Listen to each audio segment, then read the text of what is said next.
Hello and welcome to the Choralosophy Podcast. This is episode 206, Building Enduring Classroom Culture with Dr. Kari Adams. As teachers, we often try to build culture and foster a sense of belonging by seeking out the right checklist of games, icebreakers, fun warm-ups, and even classroom wall art. However, these are just the frosting. They are not the cake. In this episode, I am joined by Dr. Kari Adams from the University of Missouri to discuss the essential ingredients for creating a genuine classroom culture. Dr. Adams joined me in my home studio, allowing for an excellently paced discussion and back and forth. In our conversation, we discuss why icebreakers are not enough, the concept of vulnerability for teachers and how it is often misunderstood or misused, effective teacher verbiage and word choices, action-oriented feedback, and brainstorming stories and ideas that illustrate how teachers can build developmentally appropriate, authentic, and individualized relationships with students, even in a group setting. So tune in and have your thinking stimulated and challenged, and then of course weigh in yourself with your related ideas and experiences over on the Facebook Choralosophers group or on the Substack at choralosophy.substack.com. Don't forget to use the Choralosophy checkout code at all of the affiliates for the Choralosophy podcast. Those are sitereadingfactory.com whenever you renew your membership for you and your students. New, coming up, you're going to hear more about this later in July, but 3-Minute Theory is now an affiliate, and you can save 15% by entering Choralosophy when you sign up at 3minutetheory.com. Ludus, the platform trusted by thousands of organizers to power their event ticketing, marketing, and fundraising, has just upped its game with an incredible new feature, Volunteer Management. Now you can streamline your volunteer coordination like never before. Volunteers can easily sign up for opportunities and shifts online while you effortlessly approve sign-ups, track hours, and manage your volunteer team. Say goodbye to volunteer management headaches and hello to seamless coordination with Ludus. Try it at ludus.com/Choralosophy and revolutionize your events. The content on the Choralosophy podcast is free. One of the ways that I make that happen is by asking for your help. If you can support the show on Patreon or on Substack, I appreciate it, and it really does make this whole thing work. Quick shout out to everyone on the Patreon at the producer level or higher: Brian Long, Venture Studios, Jonah Clixbull, Angie Schilling, David Kowalczyk, Kyle Peterson, Max Jackson, Michael Herron, Ryan Main, Stephen Kathy Kakacha. Hey everybody, I'm here with Dr. Kari Adams. Kari is here for our Contrary Summer Choral Institute, and so we thought of this as a perfect opportunity to get an hour and just talk about choir nerd stuff. In this case, we're going to be talking mostly about building the culture within our classroom. So Kari, welcome to my home studio. Thank you. I'm excited to be here. Good. First, why don't you start out by just telling us who you are? Where do you come from? What do you do every day? Those types of details. Sure. Yeah. So I am a teacher originally from Missouri. I taught middle school in rural areas in Missouri for many years. And then I got my doctorate at University of North Texas, taught at Florida State University for a few years, and now I teach at Mizzou in Columbia, Missouri. I am a music teacher educator hybrid. So that means that I do music education coursework, and I also conduct choirs, and I also do research. All three of those things are components of my job. So my day-to-day is pretty varied. I teach undergraduate and graduate music education classes. I direct a choral ensemble at Mizzou, and then I also do a lot of research, and I work in mentoring young researchers and work on an editorial board in our field, and try to stay active in scholarship in that way. Yeah. So back even further kind of in your origin story, so to speak, as a young person deciding to be a teacher, what inspired you to go down that route, and what were some of your first teaching experiences?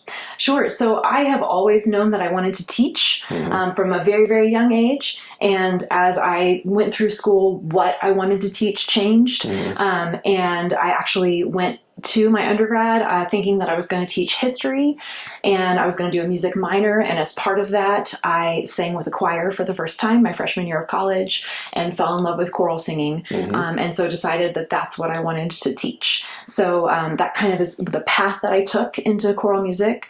I taught in Clinton, Missouri, rural area, and then I taught at Knob Noster, Missouri, which is where Whiteman Air Force Base is. And that's where I spent most of my middle school teaching. And And that was a really unique place with a lot of challenges that were unique to that area because it was a rural school, Right. but also about half of my student population was military, which meant there was a Turnover. lot of turnover. Yeah. I feel like the Air Force, like every time we were about to have a concert, they would make my tenor's parent move to Germany, like Right. 2 weeks before the concert. Especially fit a solo. Of course, yes. And there was also a lot of variety in the experiences of students coming in. Some of my students would come in from bases that had really strong programs, and some would come from bases where they hadn't had a music class in years. And so their starting point when they came in was so different too. So there were a lot of challenges that were really unique to that area. But I that first year that I was in Knob Noster, I went into that year saying, I'm going to do 1 year and then I'm going to look for a high school job. And then I just fell in love with the school and with that population and with the joys and challenges of middle school teaching, and decided that was really the place for me. Yeah. Now, what is it about middle school kids?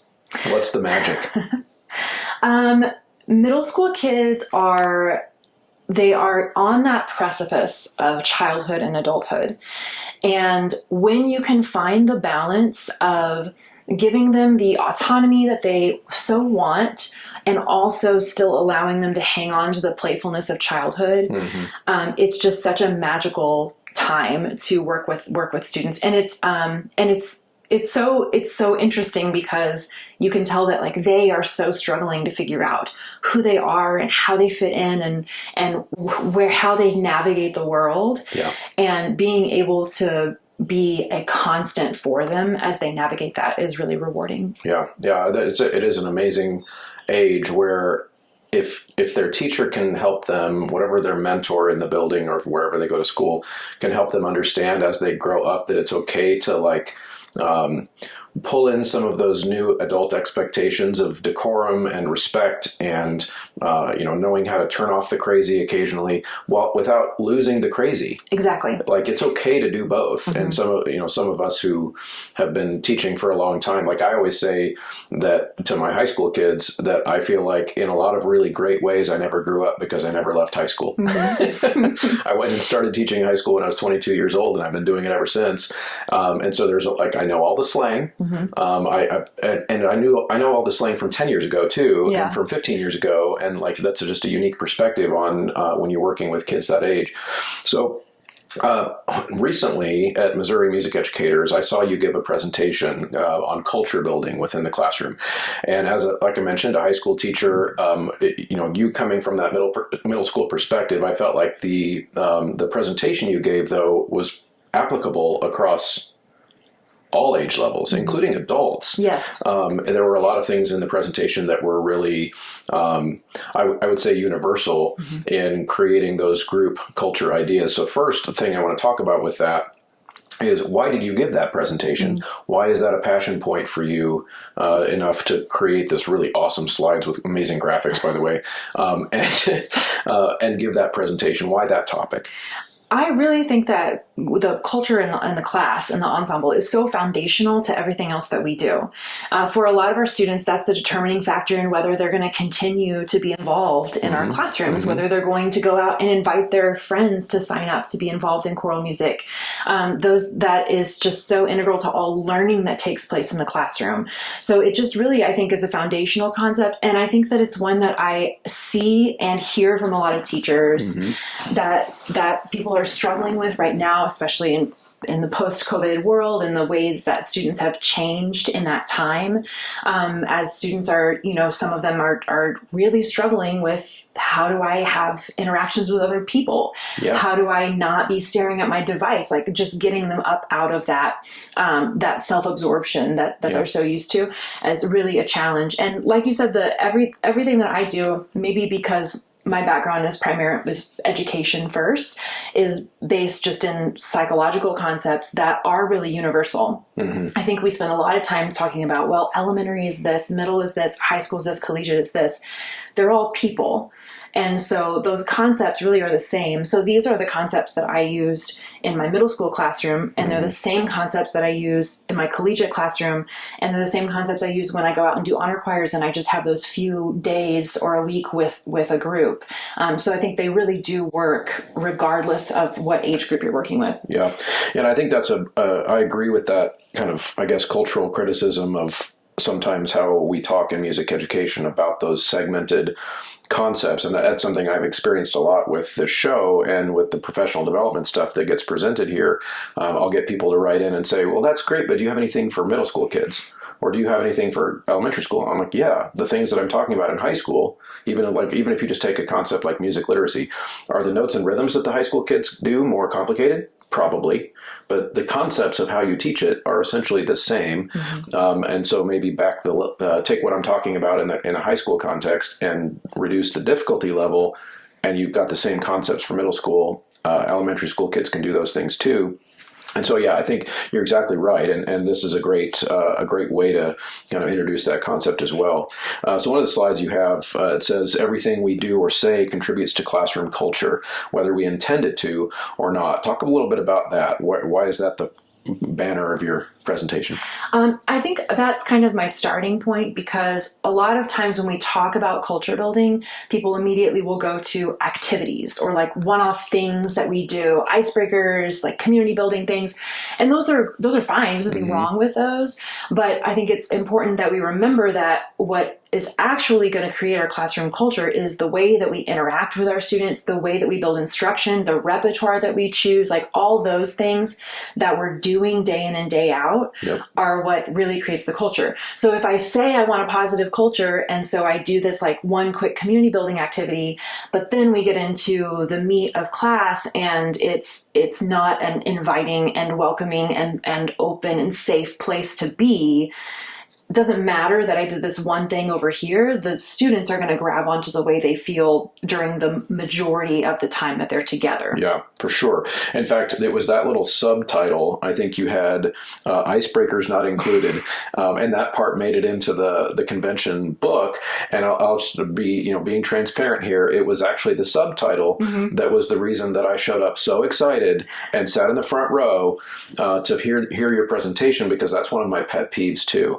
Is how many times I've seen in choir Facebook groups or discussion boards or whatever. It's like what warm-ups and icebreakers should I use to make my classroom more fun? And I'm okay. I get, like you said, those things are fine, and you should do some of those things. But my other one that I include sometimes in that pet peeve is like, it's also not about a sign you hang on the wall that can't make your environment welcoming and inclusive by itself. Right. You can put all the signs on the wall you want, and you can do all the icebreakers you want, but ultimately it's those relationship building skills that is foundational to any good teaching that has to happen. And so I was super excited to have you kind of call that out a little bit, because it's and I don't think it's when I say cultural criticism of our ecosystem, I don't really mean that anyone's doing anything wrong per se. No. It's just that it's that lack of understanding of what it means to build that relationship over time. And I think that's really what you're digging into here. So one of the slides too, this is from Daniel Coyle's The Culture Code. Now, correct me if I'm wrong, but isn't he also the same author that wrote The Talent Code? Yes, he is. Okay, just making sure. Yeah. So is that like a sequel? No, just an additional book. Yeah. Oh, okay. Okay. So he just has the code. He just likes the code titles. That okay. Title. So it's kind of a Venn diagram where it's psychological safety, vulnerability, and purpose kind of all lined in together. And I'm not sure if I exactly it's kind of a proportional Venn diagram, and I'm not sure that's really the point of it. But those three concepts work together to create this idea. So why don't you talk a little bit about that? Sure. So Daniel Coyle, first of all, is an incredible author. Yes. Both those books are really great, really quick reads that give a really good overview of these concepts. But he kind of used this as his framework for how we think about cultures that work really well together. And the three concepts he talks about are psychological safety, vulnerability, and purpose. And I think that psychological safety, we're talking about, do you feel like this is a safe place for you to take risks and make mistakes? And then the vulnerability component of that, the vulnerability component of that is one that I think can be misunderstood in a lot of fields. When we talk about vulnerability in culture building, what we're talking about is the leader's willingness to admit when they make mistakes, to show that they have weaknesses. It isn't necessarily like being very vulnerable about personal things. So we're not talking about like introducing icebreakers or activities where we ask students to share deeply personal things about themselves. I don't think that this is the space for that. Mm-hmm. We're talking instead about when I, as the teacher, make mistakes, am I willing to, in front of the students, say, oh, nope, that was my bad. Oh, I made a mistake there. Or, oh, I changed my mind. Or when they ask a question, am I willing to say, I don't know the answer to that? Those are all signs of vulnerability. Right. And then the third foundation that he sets is purpose. And that's the idea of, I see it as both micro and macro purpose. Mm-hmm. So thinking about when I am building my instruction, is it in a way that's purposeful? So everything I do, there's a reason that we are doing it, that's working toward a goal, and the students are aware of that.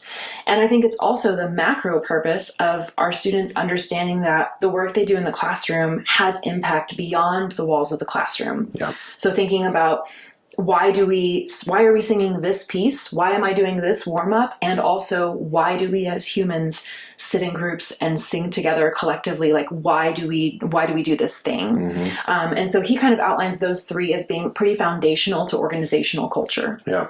Now, and I don't want to go back to the vulnerability one, because I agree with that there is some kind of sometimes a disconnect between what exactly that means.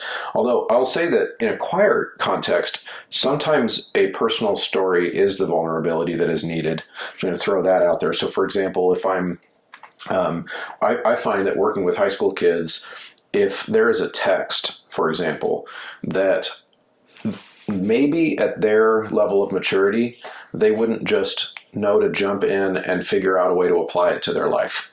And so sometimes that's an opportunity for me to share a story about what that text means to me. What does this make me think about?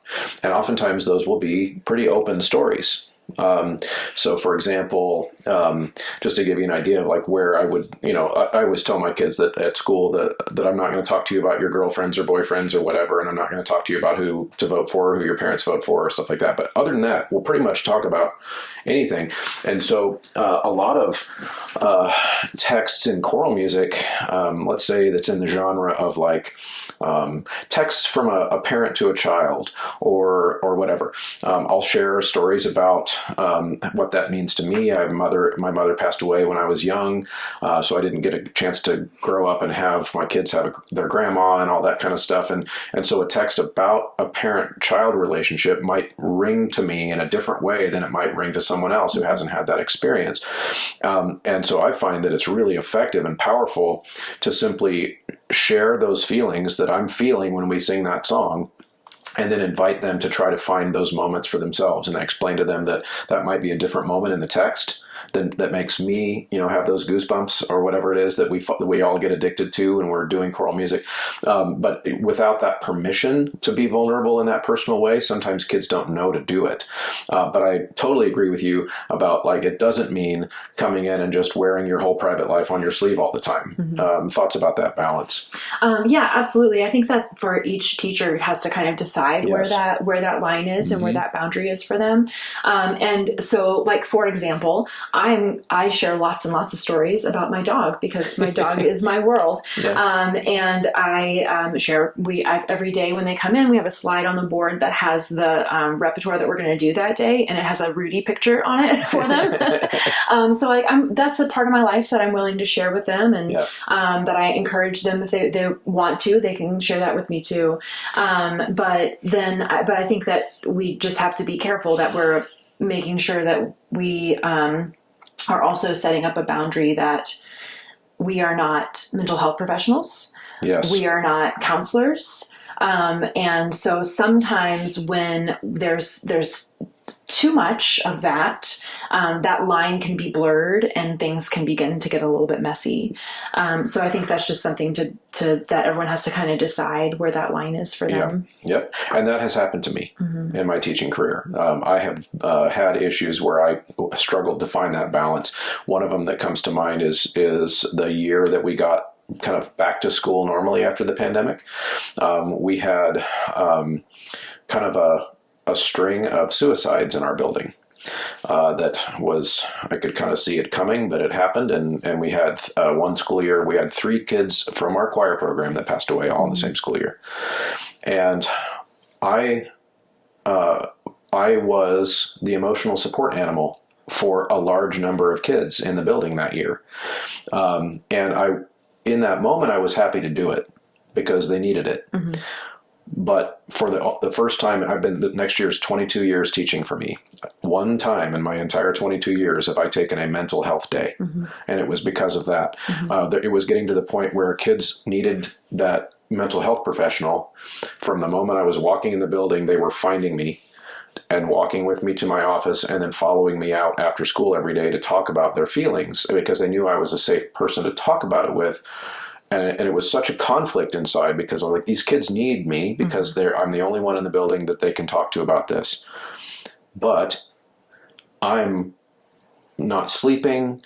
I'm having heart palpitations. I'm like having anxiety, and I'm not an anxiety person.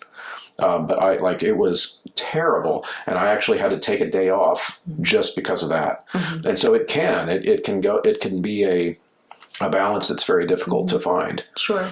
Are you a director new to the profession? Or are you a seasoned director who is in a new place? One of my favorite tips for generating interest in the program and to instill buy-in is to plan a trip.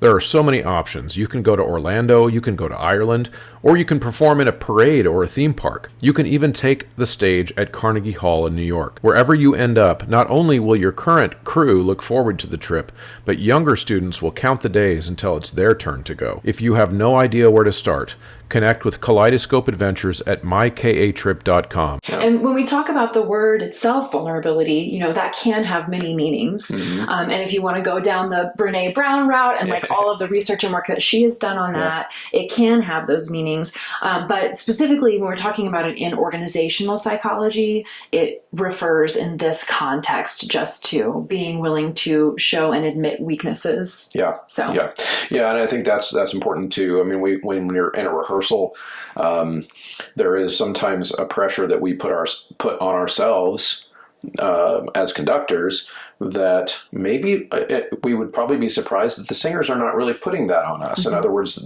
we expect ourselves to be perfect in all facets of the music making. But if we're willing to show that vulnerability to the singers, they're not put off by it. Right. Oftentimes it's the opposite. It puts them at ease as well. Yeah. What are some ways that you think about that in your rehearsals, even at the college level?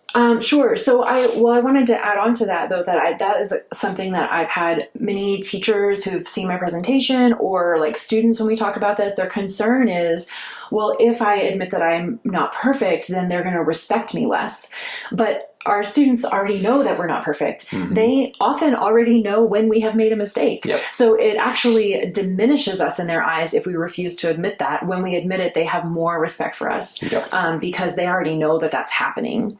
I think that the biggest shift for me, because I struggled with this definitely as a first-year teacher, I think when we're starting out, we really feel like we have to prove ourselves and do all the things and be perfect. And this kind of goes hand in hand with another presentation I give a lot on playful teaching. The less seriously I take myself, the easier this is. The more I realize that what we do so deeply matters, and also in the grand scheme of things kind of doesn't. But if I hang on to both of those at the same time, if I realize that we're making wonderful music, but we're not solving world hunger and ending global warming and curing cancer, right? We're not, right. It's, you have to find that space in the middle where you care about what you do, but you also don't take yourself so seriously that it becomes, almost feels like an attack on your identity when you make a mistake or when you don't know something. Yeah. And then I think that for me helped me a lot to be able to kind of let go of that and just be a human with them. Right. Now, have you ever, I find that I'm a lot better at this with high school kids than I am with adults. And part of that is because high school teaching is my main gig, and then I work with, adults in Contour and stuff like that. But it's a whole lot easier for me to go to that vulnerable place with kids than it is other adults. I think I'm more attached to the idea that they're judging me all the time. Mm-hmm. Have you ever felt that distinction between college kids and then coming to work with middle school kids? That's a great question. I don't know. No, I don't think so. Good. It feels pretty seamless to me now. Now, hang on. As I think about it, like when I first started my doctorate, I did feel that the first few times that I worked with a collegiate choir, I kind of got back into that mode of like under the microscope. Yes. And I think it goes with imposter feelings a lot. Yep. of just, that is being vulnerable is really scary when you are afraid that you are going to be found out. Mm-hmm. So I think that experience, I did maybe feel that a little bit. I don't feel that as much now. I don't really feel, as I'm going back, I'm working with my collegiate choir and then doing an honor choir with middle schoolers. Like, I don't really feel that, anymore, but initially, sure. Yeah. Yeah. I'm not really sure, for me, what it is, if it's like, just a comfort level that I've had more time to establish. But I've had people say, if they've seen me work with students, and then with adults, like, why can't you just be like you are with kids, like with the grownups? I'm like, I don't know, I'm trying. It's like, it's a different environment. Yeah. And part of that, part of that also is that when we're in a classroom, when we're in an education setting, I feel like there is kind of the implied standard that mistakes are going to be made all the time. And part of what we're learning when we're teaching kids to learn music is that what do we do when we have the mistake? Because the mistake is inevitable. Mm-hmm. And I think this concept for us as teachers to demonstrate, I actually now, because I'm older and I'm more mature about it, I actually want my students to see my mistake. Mm-hmm. And so I will oftentimes just jump into a classroom with no prep, which I do anyway because I've been doing it so long. But it's but because I want them to see, well, I just sang the wrong note there, and I want them to see that when I sang the wrong note there, I simply stopped, took another breath, fixed it, and went on, and I didn't make a big deal about it. And even if we don't talk about it, just by demonstrating the process, and then later we might reflect on, like, do you remember the other day when I gave the tenors the wrong note? Did I cry? Did I start having a panic attack? Like, no, you just fixed it and went on. Mm-hmm. That's what I want you to do. Yeah. Right. And so I think that kind of fits into this category. Yeah, for sure. Mm-hmm. I think that also opens up to the students being willing to jump in and support us sometimes when we need to. That I so appreciate that. If I've got a student with perfect pitch and they know I'm playing the wrong note on the piano, I would like them to tell me that so that I can fix it. Yep. And that helps the whole thing feel a little bit more collaborative. And also it helps, I talk later in the presentation about sharing power.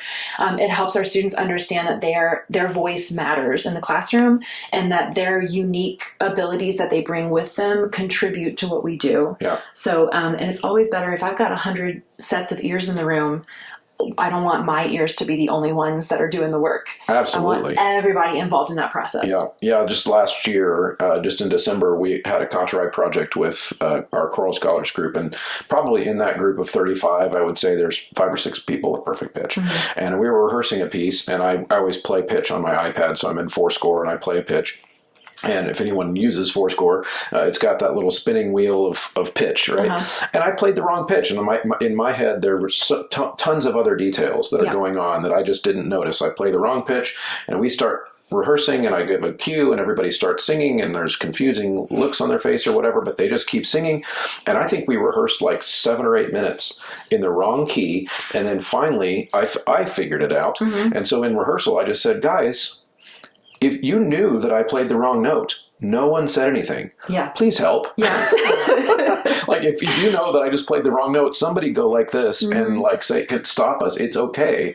And they laughed and kind of broke the tension. And I was like, I was thinking about tempo. Yeah. I was thinking about language pronunciation. I was thinking about all these things.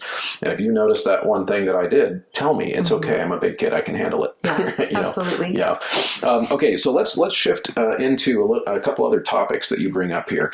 So you've you've got a slide about pedagogical language shifts, from the I language to us language, demanding language to guiding language, disapproval to information. Talk a little bit about those categories and how you conceive of them. Sure. So I think first about the what personage we are using when we speak. When we say things like I want you to do this, or can you do this for me? Those are very subtle things, but over time they build up to this relationship of the student doing the thing to please the teacher. But when we just shift that language to let's try this together, or can we do this together, or what if we did this together, over time that builds the feeling of like we are just collaborating together. I am as much a part of the group as you are, and you are as much of the part of the group as I am. So it kind of builds this feeling of us working together. I also feel like sometimes if we use a lot of I want this, do this for me, I like this, then the art of choral singing over time becomes about the teacher. Yeah. And so then that creates a lot of problems when we think about long-term singing, because then what happens if that teacher leaves the school? Or what happens when that student goes to a new school and there's a new teacher? That if that relationship is the only thing that they care about, then they might not continue singing anymore because they're no longer with that person that they were working for. Yeah. So I think that it's such a small thing that we don't think about. We just say things. We don't think about what pronouns we're using, but it can over time really shift the way that the students are feeling about how they're singing. I also think about with the last two, moving from demanding to guiding and from disapproval to information, that we're thinking about. So we're thinking about that as like when I'm guiding students away from a way that they're currently singing it to a way that I want them to sing it. If I am just telling them that what they're doing is wrong, they don't necessarily have the tools to fix it. So my job as teacher is not to tell them that they're doing something wrong, but to figure out what is the information or skill that they're missing. And now I need to provide that information or skill to get them to the way that we need to sing it. Yeah. So if I tell singers that they're singing flat, especially if I'm working with beginning singers, there are many different reasons why they could be singing flat. Right. Hearing it is like one, and most of the time it's not the reason. Most of the time it's related to the vowel production, to the breath support, to the weather, to something technical. Yeah. And so if I just tell them that we're singing flat, it's probably not going to get fixed, or it might take a long time. If instead I provide them information or give them a tool to get them toward the goal, that is going to pedagogically be more sound, get us more quickly to our goal. But it also, if we think back to this idea of often the way that we talk, I want you to do this, I want you to do that. If the students have built up that feeling of, I sing this way to please the teacher, and then I'm disapproving of what they're doing, that also can create a negative cycle where they feel bad about themselves and about their performance because they haven't pleased the teacher in the way that they want to. So those small language things can work together over time to really either build up or detract from the culture. Yeah. And I think about, as a general principle, all of that makes sense. I also think about, like, in all things, context is hugely important to that. So, for example, if we were to take that same concept to the opposite extreme, where everything in a choir rehearsal is democratized down to the nth degree, well, then nothing gets done. So at a certain point, like, somebody's got to decide which vowel we're going to sing, because there's going to be 25 opinions in a group of 20. And, those types of things, there are certain, I feel like there are certain instances where the conductor has to make a decision based on their preference, just for the efficiency of time, the efficiency of scale, if that makes sense. And so, but what I like about the framework that you've used here is it's incredibly impactful. Let's say I've got 6 different ways something is being sung in a rehearsal. I might say something like, why don't we try option A? Why don't we try then option B? And then describe the 2 different ways that we're going to sing it. And then get a kind of a quick temperature check of the group of, like, which one do we like better?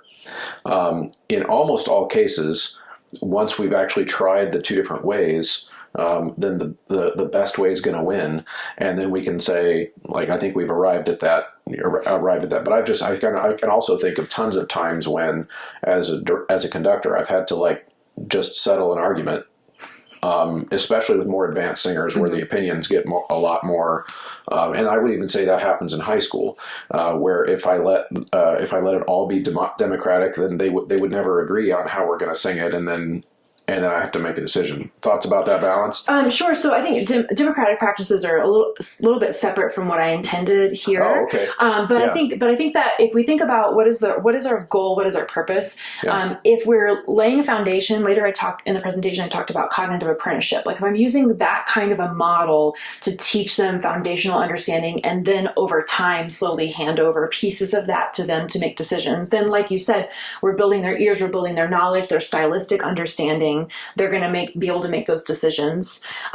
Here, what I'm thinking more about is like as simple of a shift as instead of saying something like, you sang that too loud, do it softer. You say something like if I'm working with middle schoolers, I might give them a kinesthetic tool instead and say, okay, everybody, can you crouch down with me nice and low? Let's start way down here, and then can we build up and we can move our body up and down, right? Or I might ask them a question like, what is your dynamic mark right there? It's a piano. What do you think you sing it at? A mezzo forte. What if we tried the piano together? So that is the difference versus me saying, you did this wrong, fix it, versus let's figure this out together. What does it say I should be doing, and how do I solve it? So I think those things can coexist, or they can exist completely separately from each other. You could infuse those language changes into democratic teaching, but you can also use them still with a form that's more similar to direct instruction. Just thinking about approaching it in a way that is more collaborative in the sense of more of a constructivist teaching model, where we're asking them to be cognitively engaged in what's happening. I see. So you're not really thinking of it in terms of like making we decisions on are we going to do the closed O or the open O, right, or whatever, or voiced S or unvoiced S, or those types of things, and the conductor sometimes has to just come in and say, this is what we're going to do on this, right. And that's a different thing. That's a different thing. So what I'm saying in that context would be the difference between, say, this is very small, but it's the difference between saying, I like the closed O, versus saying, let's try the closed O together. Right. So that's what I'm saying here. It's, again, just a very, very minuscule shift. But over time, that builds up the way that we're talking about it. Yeah. So you could use this could absolutely fall in still with even like a professional choir where we're not doing really any teaching at all. We're just rehearsing, and we're probably not going to use a lot of democratic practices in that setting. But we still could make those language shifts of instead of I like this, I want this. Right. Let's do this together. Yeah. So it sounds like.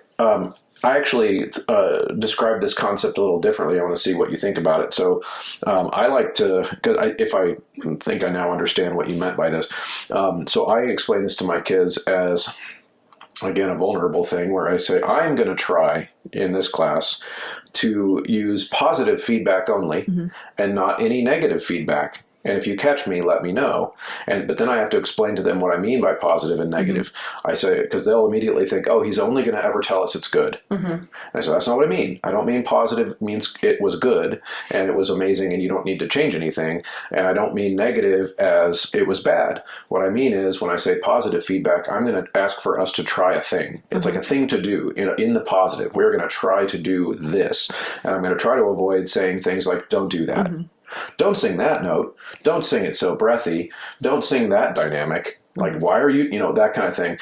Instead of saying, can we go back and try that again with less air escaping from our vocal folds? Yeah, which does create a very, very different reception from the students. Why don't sing it so breathy? That's instantly negative, and that's negative feedback as opposed to positive feedback to try to help them, give them something to do. Like, what are we going to try to do? And because without that information, kids have especially younger singers, they don't know what to do. Right. Is that kind of what you're describing? Yeah, absolutely. I think that's a great example of shifting away from a demanding approach and towards a guiding approach. So shifting away from disapproval and into information. So instead of, like you said, instead of saying you're doing this thing wrong, saying this is what our goal is and here's how we're going to work toward it. Yeah. I had a voice teacher once who, bless his soul, was a world-class operatic tenor who was getting gigs and was singing at the professional level at age like 19. And it was just a thing he could do. And he didn't have, but he got a job teaching at university, of course, because he was famous. He would just, like, with no warm up, he would just like bust out a high C. And then he would say, "Do it like that."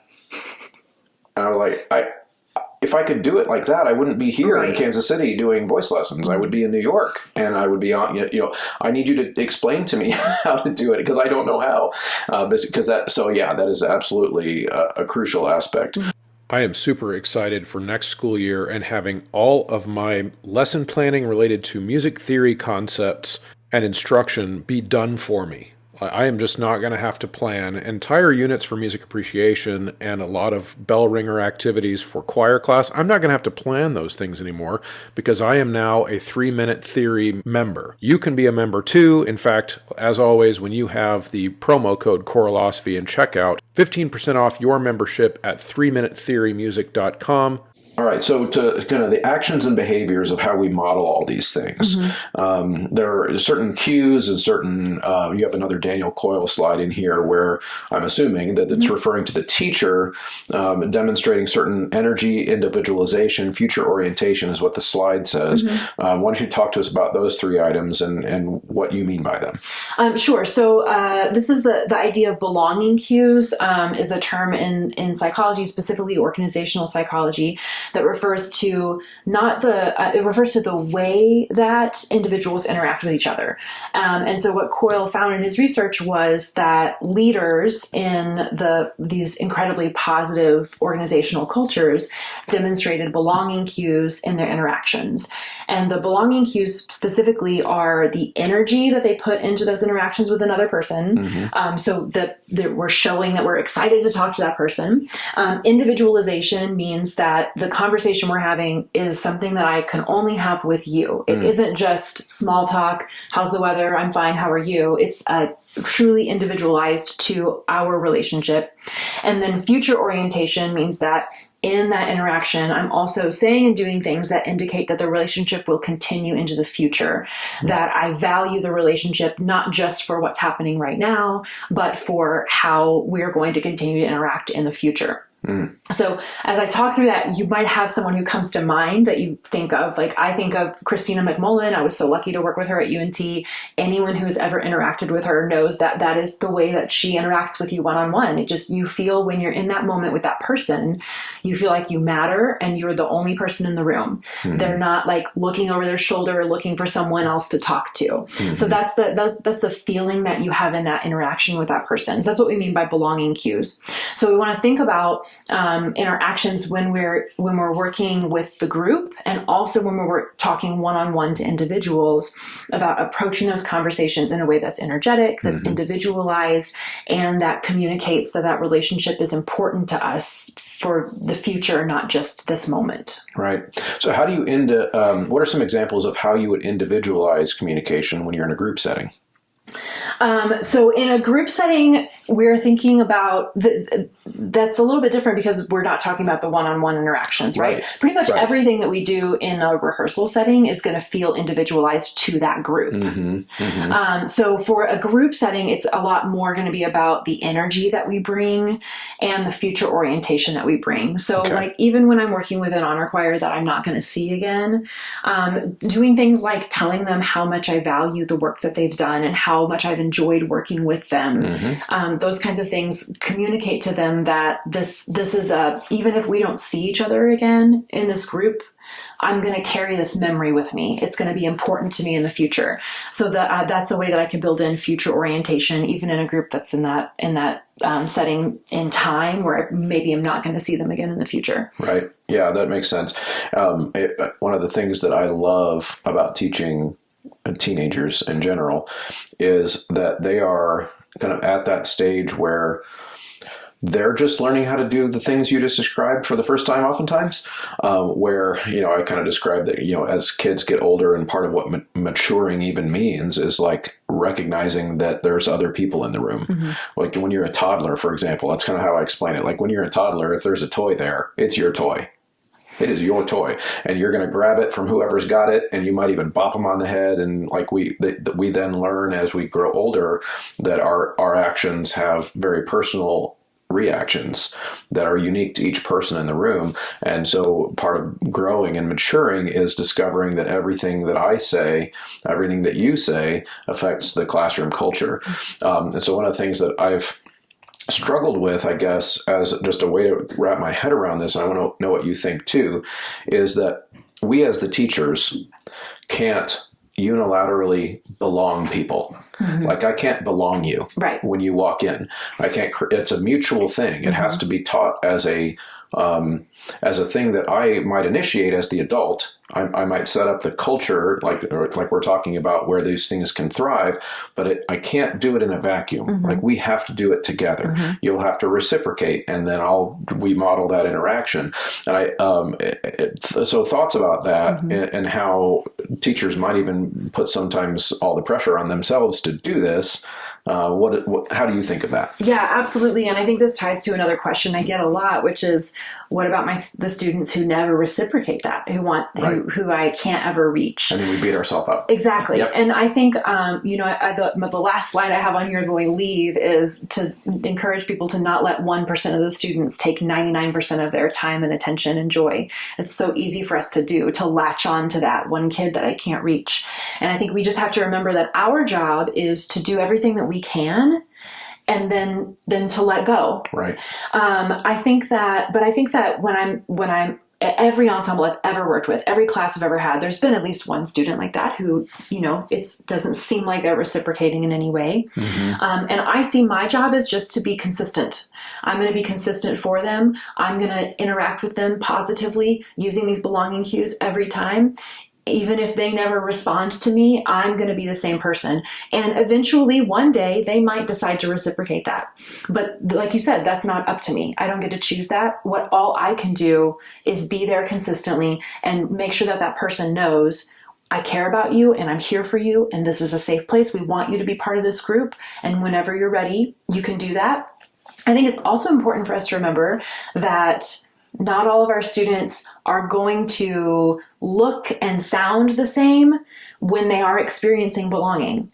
Some of our students that we think they're just sitting back there and they don't care about anyone in this room, like that might be their favorite time of the day.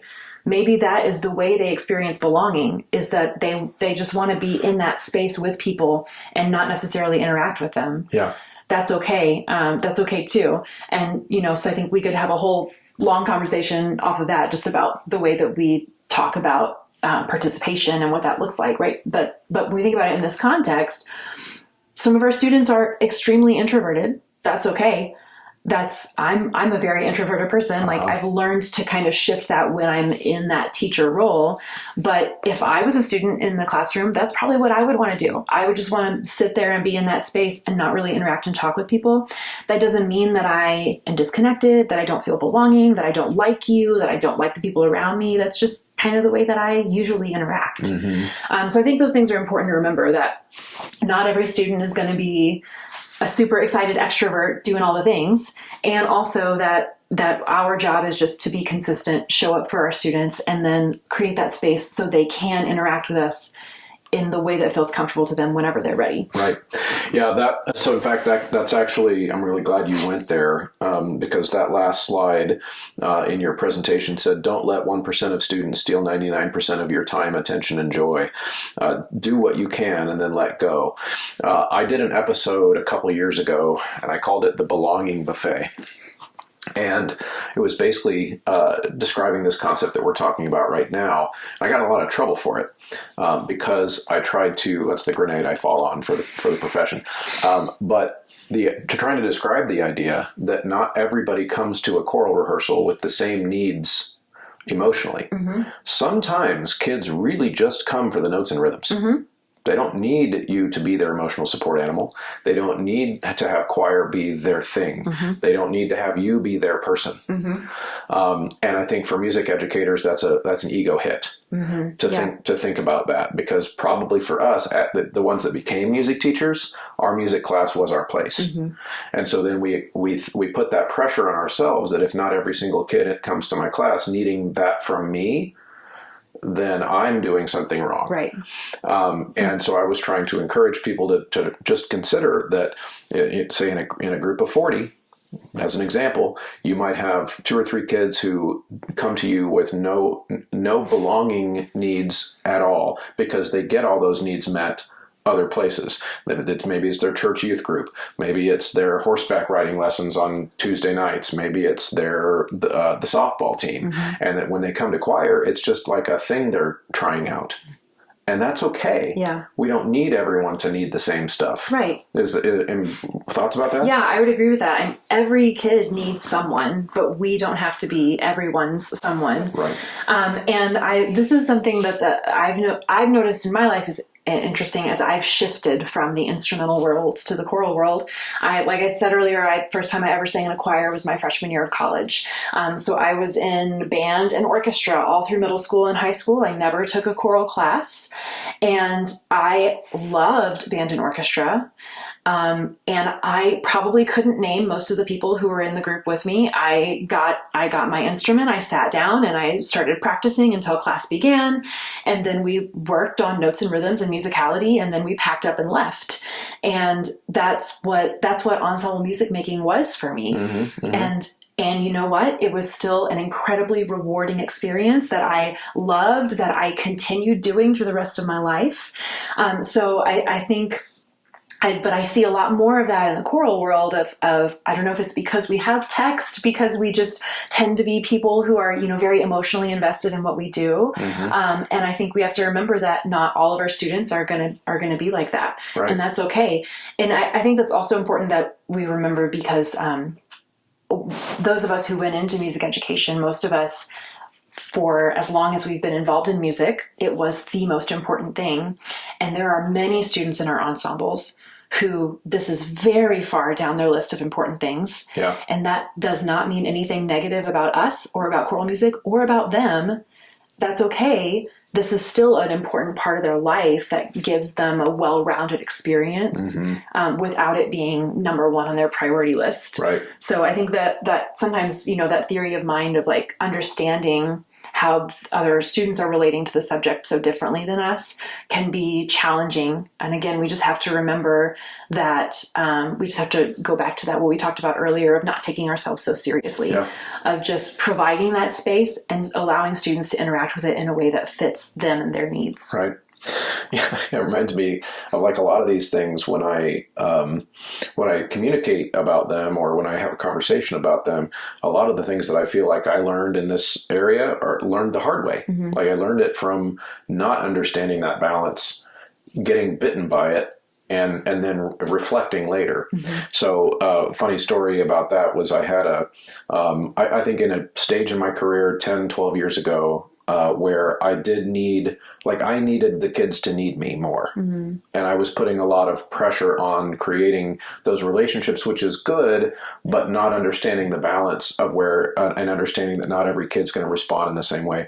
So I had a soprano in my high school choir, senior year, where she was going through some tough stuff, and I wanted to be there for her. My intentions were pure. And I pulled her aside. I could tell she was upset with something going on, and I wanted to talk to her about it in the hall. And she was not in a place to have that conversation, and she didn't want to have it with me. And I took that as an insult. She, of course, everybody at school calls me Mr. Muntz. But in that conversation, she went, "Christopher, you do not have to be everybody's best friend." And she walked off. And I was so hurt by that. And then the story had a happy ending in that this particular person ended up going on to get a degree in music, became a music teacher, sang in contra, came back, and and we had a conversation about that interaction years later. And she apologized to me in the sense that she knew I was genuinely trying to help, but at the same time, I then had the opportunity to say to her, it's like, yeah, I thank you for saying you're sorry, but I also should apologize because I was trying to get in your business. And if you're old enough to know that you could have come to me if you needed to talk, and you didn't, and I took it upon myself, so I think about those types of formative experiences as a teacher, where sometimes part of us being vulnerable, to take it back to the beginning of the conversation, is not just admitting musical mistakes, but it's admitting people mistakes. Absolutely. Of understanding what our role is exactly, and understanding too, just to kind of put a cap on this topic, that our role is not the same with every kid. Yeah. Is that something that resonates with you at all? Just like thinking about that. Absolutely. And if we think about Daniel Coyle's other book, Talent Code, right. he talks about one of the chapters in there. He talks about, I think it's a cello instructor at Interlochen. Okay. And that instructor talked about the idea that our job as teachers is to shift ourselves to the varying needs of the students that we're working with, which is easier to do in that private setting. But I think here in this group setting, it's again that idea of just, I show them who I am. I show them that I care about them. I show them vulnerability. I create a place of safety. And then I like that image then of just, then I stay here. I am the rock that is here, and you come to me as you need me when you are ready in the capacity that you need me, instead of me trying to reach out to you and do all the things. Right. So I think that kind of allows us to then vary ourselves to the needs of what each of our students are, which is different. Yeah. Okay, good. Let's go one more direction, and we'll just kind of take this to our a little bit of a conclusion. So if we were to think about, on the way out of this episode for people listening, your favorite tips, tricks, concepts for teachers to actually take into their classroom, and if we could kind of think about this together as really guided at that younger teacher, the newer teacher who maybe hasn't gone through those formative mistake times, and they're just trying to okay, how do I set up all these things that Kari and Chris are talking about? What are some of your favorite reminders for music ed students that you teach in this area? I think that we go back to the idea of vulnerability in the way that the context we're talking about it now. One great way that we can show and encourage vulnerability is by inviting students to help us in our own growth as teachers. And I do a lot of work in growth mindset and implicit theories, and we talk a lot about that there too. This idea that if I know I'm working on something as a teacher, you used the example earlier of shifting your language to more positive reinforcement. Instead of me just isolating myself and trying to improve my teaching, if I say to my students, hey, I'm working on this skill as a teacher, can you help me? Yes. I tell the story of when I first started teaching a conducting thing I was working on, and I still am, is I was not staying stable in dynamic changes. I was leaning forward in crescendos and leaning back in diminuendos. And so I said to my students, this is a skill I'm working on. When we run through a rep today, I want you to help me. If I lean forward, will you go real loud so that I can hear it and be a check for me? And so I used that to help improve my own skill. So that has a double effect here, that you're able to work on a teaching skill or a conducting skill. And you're also then displaying that vulnerability for your students so that they're willing to then make mistakes. We spend almost all of our time in the classroom asking our students to work hard to improve, to do this thing. If we reverse that script every once in a while and let them see that we're also working on improving, that can help. So that's something that involving our students in that process is a quick thing that you can add in that is going to help you improve in your own teaching or conducting or whatever you're working on, and also is going to start building that vulnerability. And then the second thing that I think is probably the easiest to implement right away is using the idea of moments of genuine connection. That term is from the work of Dave Stewart Jr., who's a great pedagogue in general education.